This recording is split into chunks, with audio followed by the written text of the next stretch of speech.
बच्चों नमस्कार। आज हम chapter number first the Triumph of surgery का इसको हम सेकंड पार्ट करते हैं। इसकी शुरुआत होती है वो होगी आपकी, यहाँ तक हम इसको पढ़ लिया था। I can't bear to refuse him because he does love cream cakes and chocolate too. So we will continue from here today. I looked on again at the little dog. That was the trouble. Tricky's only fault was greed. He had never been known to refuse food. फिर मैंने उसको little dog को बोल रहा है यहाँ पर जो डॉक्टर है मिस्टर हैरियट, वो बोल रहे हैं यहाँ की मैंने लिटिल डॉग को देखा। That was a trouble. Tricky's only fault was greed. Tricky उसकी प्रॉब्लम क्या थी, कमी क्या थी, वो थी ग्रीड में लालच। He had never been known to refuse food. उसे रिफ्यूज फूड मतलब भोजन इनकार करने में था, उसे पता नहीं था। मतलब उसको जब मर्जी भोजन दो तब उसे वो खा लेता था। He would tackle a meal at any hour of day और नाइट। मतलब उसे कभी भी भोजन दो उसे वो टैकल मतलब खा लेता था वो। And I wonder about all the things Mrs Pomfrey hadn't mentioned. और मुझे हैरानी हो रही थी कि इन चीज़ों के बारे में, इन बातों के बारे में मिसेस पम्फ्रे ने बताया ही नहीं था। ठीक है, next word is say are you giving him plenty of exercise. Doctor बोल रहा है मिसेस पम्फ्रे, क्या आपने उसे प्लेंटी ऑफ एक्सरसाइज दी, उसे उसे व्यायाम करवाया। Well he walks his little walks with me as you can see. Mister Husking the gardener has been done with lumbago, so there has been no ring throwing lately.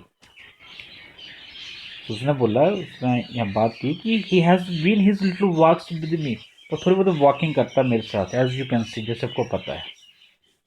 और जो gardener जिसका नाम क्या है, हॉस्किंग। Don will लम्बैगो। लम्बैगो बेटा ये आपका lower पीठ के जो लोअर पार्ट में यहाँ पर एक मस्कुलर और ये आपके जॉइंट्स में जो पेन होती है, पीठ में जो दर्द होती है, उसे हम लम्बैगो बोलते हैं। अब देख रहे हैं कि गार्डनर को क्या हो गया, प्रॉब्लम हो गई है, उसके पीठ में दर्द है। So they has been no ring throwing lately.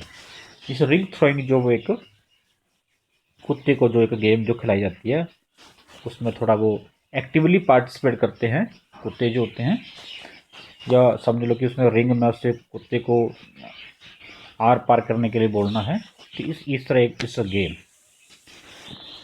सो अब देख रहे हैं कि गार्डनर जो वो भी थोड़ा पेट के दर्द की वजह से वो भी झुका, उसकी पीठ झुकी हुई है, इसलिए बहुत समय तक उसकी कोई गेम्स भी नहीं हुई है डॉग की। और डॉग का नाम क्या है, Tricky. I try to sound severe now, I really mean this. If you don't cut his food right down and give him more exercise, he is going to be really ill. You must harden your heart and keep him on a very strict diet. फिर मैं थोड़ा उसको जोर से बोला, I try to sound severe, मतलब उसको थोड़े से कड़े शब्द में मैंने उसको बोला, now I really mean this. अरे इसको इसका मतलब है तो समझिए आप, अगर आपने अभी भी उसकी जो फूड को कट डाउन नहीं किया और उसे एक्सरसाइज नहीं दी, देखो नहीं, you don't cut and give him more exercise, और उसे अपने if you don't give him more exercise, कैसे करेंगे उसको, if you don't cut his food right now and if you don't cut down his give him, if you don't give him more exercise, he is going to be really ill. अगर आपने उसको exercise नहीं किया, उसको अगर आपने food में cut off नहीं किया, तो वो रियली क्या हो जाएगा, वो बीमार पड़ जाएगा। किसने बोला, You said why Mr. Harriet, the veterinary surgeon. You must harden your heart and give him on a very strict diet. आपको क्या करना पड़ेगा, अपने हार्ट को थोड़ा मजबूत करना है, ठीक है, उसको कड़ा करना पड़ेगा, डाइट जो वो देनी है। ठीक है, ये यहाँ पर मिस्टर हैरिट ने जो था वो मिसेस पम्फ्रे को बोला। Mrs Pomfrey wrung her hands. Oh, I will, Mr. Harriet. I am sure you're right. What is it? It is difficult, so very difficult. She set off, had gone along the road as if determined to put the new regime into practice immediately.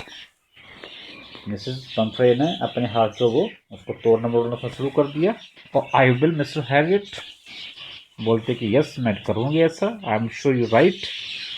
I am sure मुझे, हाँ आप ठीक बोल रहे हो। मेरे लिए difficult है, सो मच डिफ़िकल्ट उसको डाइट को कट ऑफ करना, उसको एक्सरसाइज में थोड़ा उसको ऐसा काम करवाना। लेकिन फिर भी उसने जैसे यहाँ पर सिर नीचे किया और ऐसे डिटर्मिनेड किया, ऐसे मतलब वो प्रूव कर रही थी कि अब वो जो न्यू रिजाइम जो उस पर वो प्रैक्टिस में उसको लेकर आएगी।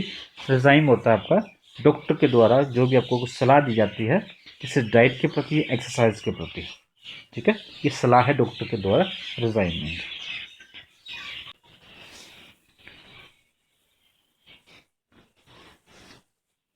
I watched the progress with the growing concern.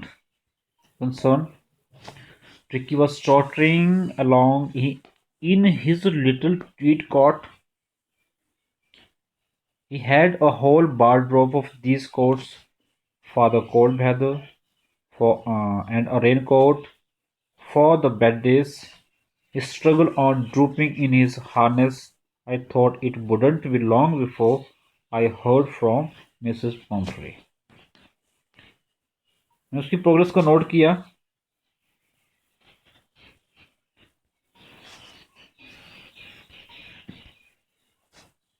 बड़े ध्यान से जो उसकी I watch the progress with growing concern, जो उसकी हालत ख़राब हो रही थी उसको मैंने बड़े ध्यान से उसको देखा।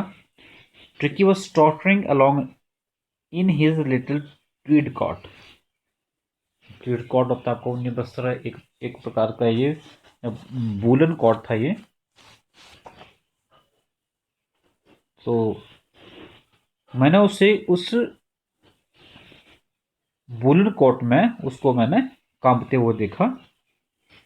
He had a whole wardrobe of this coats. उसके पास एक पूरी अलमीरा भरी हुई थी, इस प्रकार के कपड़ों की पूरी अलमीरा भरी हुई थी इस तरह कोट की।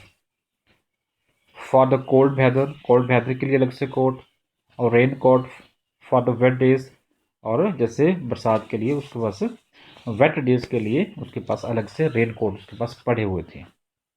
ही struggled on, drooping in his harness. वो स्ट्रगल कर रहा था और वो वीकनेस के कारण वो नीचे बैठ के झुका हुआ था। डॉग जो था बड़ी कोशिश कर रहा था लेकिन वो चल नहीं पा रहा था क्योंकि वो अनहेल्दी था, वो बहुत वीक था, इसलिए वो खड़ा नहीं हो पा रहा था। Struggle on drooping in his harness का मतलब हुआ I thought it wouldn't be long before I heard from Mrs Pumphrey. मैंने सोचा, मुझे ऐसा लगा कि अब ये बहुत दिन तक नहीं चल पाएगा, मतलब ऐसा बहुत दिन तक नहीं चल पाएगा। अगर उसने ध्यान नहीं रखा तो बहुत जल्दी इसको जो वो हॉस्पिटलाइज करना पड़ेगा, उसको एडमिट करना पड़ेगा ट्रिकी को, ठीक है। तो यहाँ तक हम आज आई thought it wouldn't be long before I heard from Mrs Pomfrey, मतलब ऐसा बहुत देर तक नहीं चल पाएगा और एक मतलब किसी भी समय मेरे लिए जो वो मिसेस पम्फ्रे की तरफ से कोई ना कोई कॉल जो वो आने वाली है, ठीक है। हम यहीं पे करते हैं, नेक्स्ट जो पार्ट जो चैप्टर का वो हम नेक्स्ट वीडियो में करते हैं। Till then take care. और सभी बच्चे क्लासेस ऑनलाइन क्लासेस के लिए रेडी रहें और अपना होमवर्क को कंप्लीट करें। Thank you so much, have a great time.